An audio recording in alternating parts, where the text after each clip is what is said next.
Are the cheese that I'm going to be using there, and then this is sharp cheddar.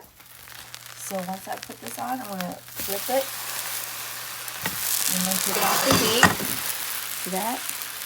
And I'm going to go put my cheese. Let's take a see how I'm going to do that, and then I'm going to put these two cheese on there like that, and then I'm going to flip this over like that. See that? Be careful, it's going to be a little hot.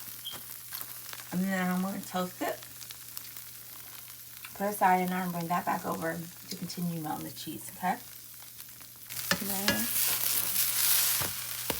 I'm going to put this aside right here. I'm going to let it continue to melt. So that is what we have. Took it off the heat, turn the heat off. Still sizzling, see what I'm saying? Still sizzling. So continue to. Excuse me. Jesus. Alright guys. So I think the cheese is already melted. This one's the same.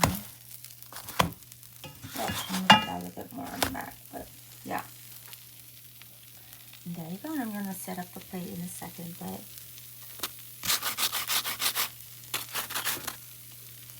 nice and crispy.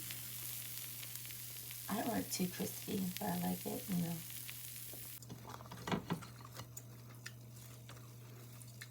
Cheese ball.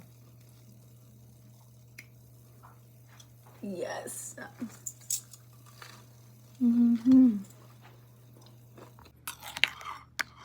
My tomato soup. And the grilled cheese.